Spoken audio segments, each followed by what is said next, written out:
अस्सलाम वालेकुम dear students, this is Mohammad Raza. ये आज हमारा एक्सरसाइज नंबर 3.3 करेंगे। उससे पहले जो हमने पढ़ा था डिटर्मिनेंट ऑफ ऑर्डर 2x2, तो आज हम पढ़ेंगे determinant of matrices of order 3 और उसके ज़्यादा जो भी है। उससे पहले दो चीज़ें हमारे पास हैं जी। Number 1, minor. माइनर क्या होता है?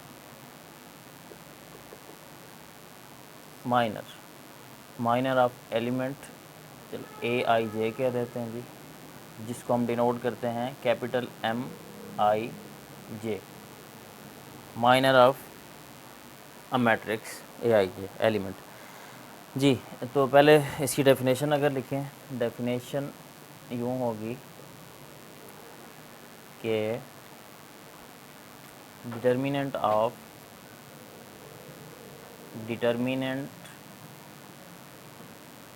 Elements after deleting, determinant of element, चलें इसको नाम दे दें कोई भी, AIJ, after deleting the ith row and jth column is called minor of element AIJ जी। एग्जाम्पल, हमारे पास कोई स्क्वायर मैट्रिक्स है, ऑफ ऑर्डर हम कह देते हैं कि 3 है। ए कोई मैट्रिक्स है ऑफ ऑर्डर 3, AIJ 3x3 का कोई मैट्रिक्स है जी। अगर मैं इसको लिखूं तो ये होगा A11, A12, A13, A21, A22, A23, A31, 32, 33 जी। ये हमारे पास है एक मैट्रिक्स ऑर्डर जिसका 3 है जी। फॉर एग्जांपल, हमने यहाँ पे क्या कहा कि determinant of element AIJ after deleting the ith row and jth column of matrix जी। ये भी ठीक है, column is called minor of the element. अब हम कहते हैं कि यहाँ पे मैं फाइंड करता हूँ माइनर ऑफ एलिमेंट A22। इस एलिमेंट का हमने माइनर फाइंड करना है, तो कैसे फाइंड करेंगे? डेफिनेशन में हमने कहा कि एलिमेंट का माइनर वो होगा कि हम उसी जो एलिमेंट है उसका रोज़ और कॉलम्स को अगर जो है डिलीट कर दें तो हमारे पास आ जाएगा माइनर। अब यहाँ पे मैंने लिया एलिमेंट A22, ये 22 है जी। दूसरी रो, दूसरा कॉलम, तो ये दूसरी रो मैं डिलीट कर दूँगा और यहाँ पे ये दूसरा कॉलम डिलीट कर दूँगा। बाकी जितने एलिमेंट बचेंगे उनका हम लेंगे डिटर्मिनेंट। तो क्या आएगा? A11, A13, A31, A33 जी। ये सिंपल अब 2x2 में आ गया। इसका डिटर्मिनेंट आप लोगों को आता है कैसे? इसको इसके साथ मल्टीप्लाई करेंगे, माइनस इसको इसके साथ मल्टीप्लाई करेंगे, तो ये होगा जी A11, A33 minus A31, A13 जी। ये आ गया हमारे पास माइनर। अच्छा जी, इसी से रिलेटेड अगर हम जर्नल कोई एग्जांपल ले लें, फॉर एग्जांपल मैं कहता हूँ हमारे पास कोई एक मैट्रिक्स है 1 2 3 4 5 6 7 8 9 जी। ये एक मैट्रिक्स है। अब हम कहते हैं कि यहाँ पे हमने फाइंड करना है माइनर ऑफ 7। ये 7 का माइनर यहाँ पे फाइंड करना है, तो कैसे फाइंड करेंगे? उसी की रो और उसी के कॉलम को डिलीट कर देंगे जी। ये 7 का फाइंड करना था, तो 7 की ये वाली रो और ये वाला कॉलम हम डिलीट कर देंगे। बाकी जितने एलिमेंट बचेंगे उनका करेंगे हम डिटर्मिनेंट। तो ये बाकी क्या बचता है? 2 3 2 3 5 6 2 3 5 6 सॉरी डिटर्मिनेंट जी। अब ये हो जाएगा जी 12 माइनस 15 इज इक्वल टू -3। ये आ गया माइनर ऑफ 7। तो इसी तरह से ये माइनर हो गया। इसके बाद है जी कोफैक्टर। अब कोफैक्टर क्या है, माइनर को यहाँ पर रहने देते हैं। कोफैक्टर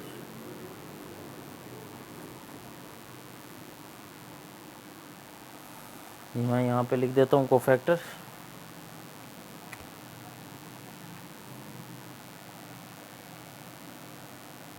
कोफैक्टर इसको हम डिनोट करेंगे ए I J, capital A I J. अब इसका सिंपल सा एक फार्मूला है।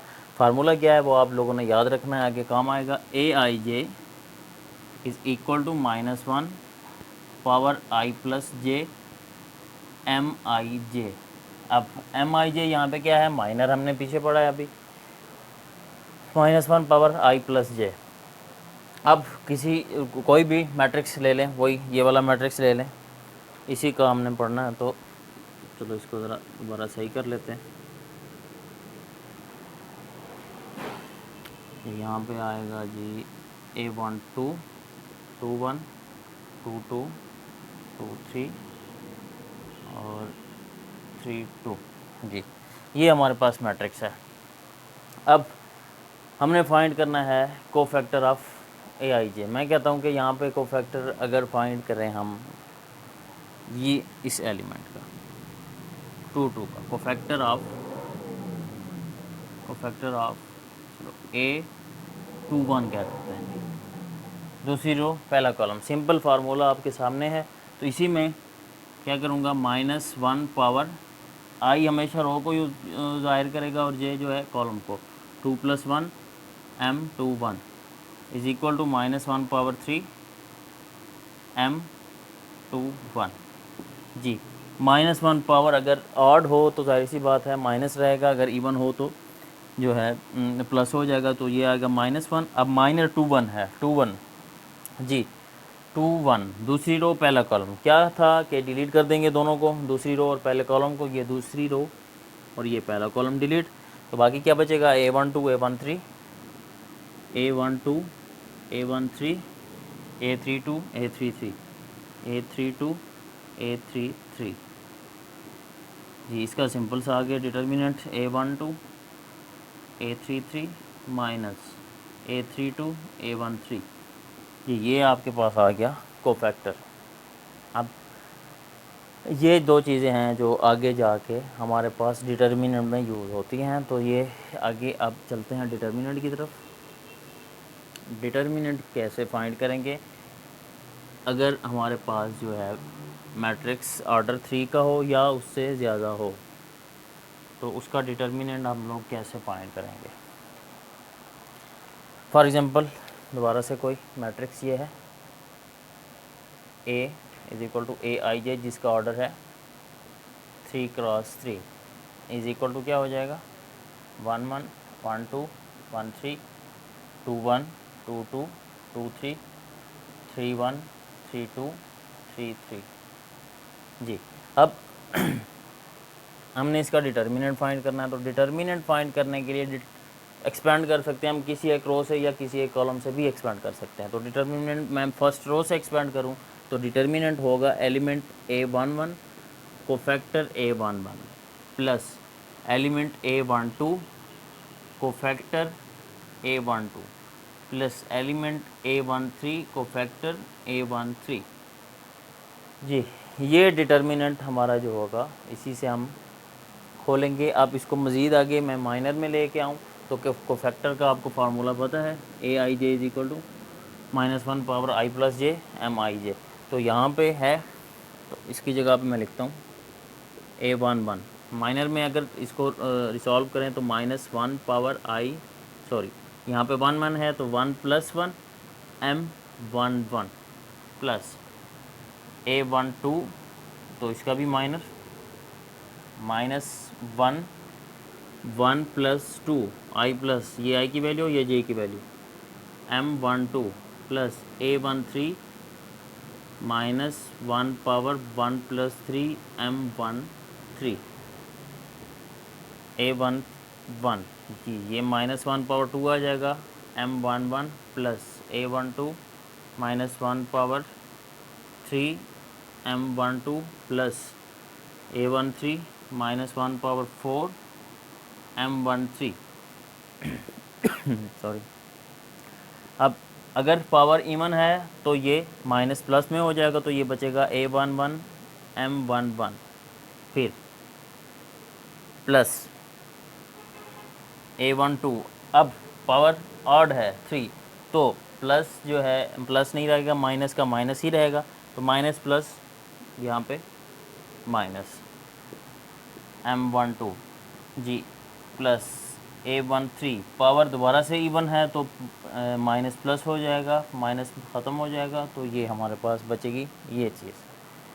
तो आगे जाके हम इस तरह से इसका डिटर्मिनेंट फाइंड करेंगे। अब मज़ीद इसको खोलना चाहें तो ये हमारे पास पहले आएगा वैसे ही एलिमेंट A11 M11 माइनर आप निकाल लो यहाँ से, पहली रो पहला कॉलम ख़त्म, बाकी जो एलिमेंट बचेगा उसका डिटर्मिनेंट आ जाएगा। तो सिंपल सा मैम पिछली जो पहले एग्जांपल हमने लिया है उसी को उठा लेते हैं दोबारा। तो यहाँ पे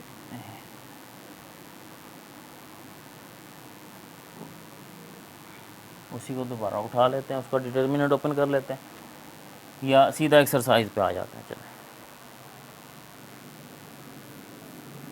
एक्सरसाइज नंबर 3.1। तो पहला क्वेश्चन उसका है डिटर्मिनेंट के ऊपर, हमने फाइंड करना है determinant.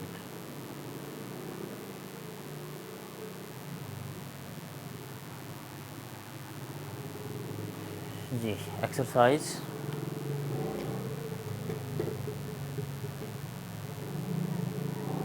3.3 question number 1 part number 1। जी क्वेश्चन नंबर 1 हमारे पास वो क्या कहता है कि solve the following determinant. Determinant हमने फाइंड करना है। तो क्वेश्चन नंबर 1 गिवन है 5 - 2 - 4, 5 - 2 - 4 जी, 3 - 1 - 3, 3 - 1 - 3, -2 1 2, -2 1 2। यह डिटर्मिनेंट हमने फाइंड करना है। पीछे हमने माइनर भी पढ़ लिया, कोफैक्टर भी पढ़ लिया। तो अगर हम एक्सपेंडिंग बाय रो 1 करें, एक्सपेंडिंग बाय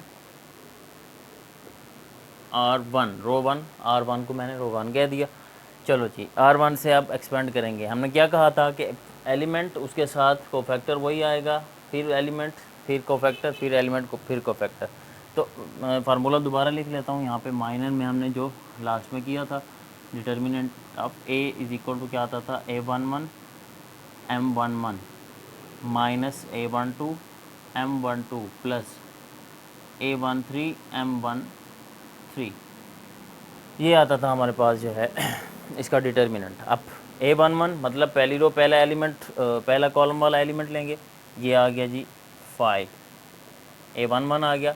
अब माइनर 11 पहली रो पहला कॉलम ख़त्म, बाकी क्या बचेगा, ये 11 M11 है तो ये एलिमेंट लिया, यही रो और ये कॉलम ख़त्म, बाकी ये जो चीज़ें बचती हैं -1 -3 -1 -3 1 2, इसका डिटर्मिनेंट आ जाएगा। फिर उसके बाद फार्मूला हमने बनाया था, माइनस आता है, -A12 जी। अब ये एलिमेंट लिया, सॉरी A12, ये माइनस ये वाला एलिमेंट, -2 माइनस फार्मूले वाला -2, ये रो ख़त्म, ये कॉलम ख़त्म, 3 - 3 3 - 3 -2 ये 2, फिर प्लस -4, ये रो ख़त्म, यही कॉलम ख़त्म, 3 - 1 3 - 1 -2 1 जी।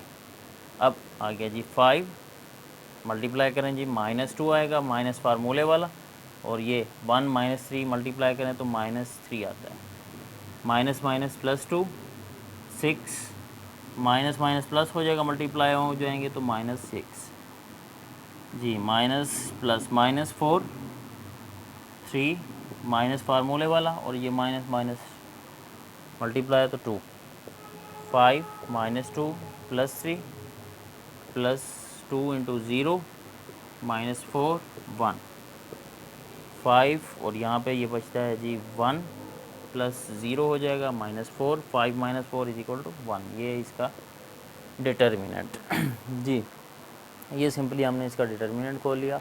तो तो आज के लिए इतना ही, इंशाल्लाह अगले लेक्चर में मुलाकात करेंगे। अस्सलाम वालेकुम।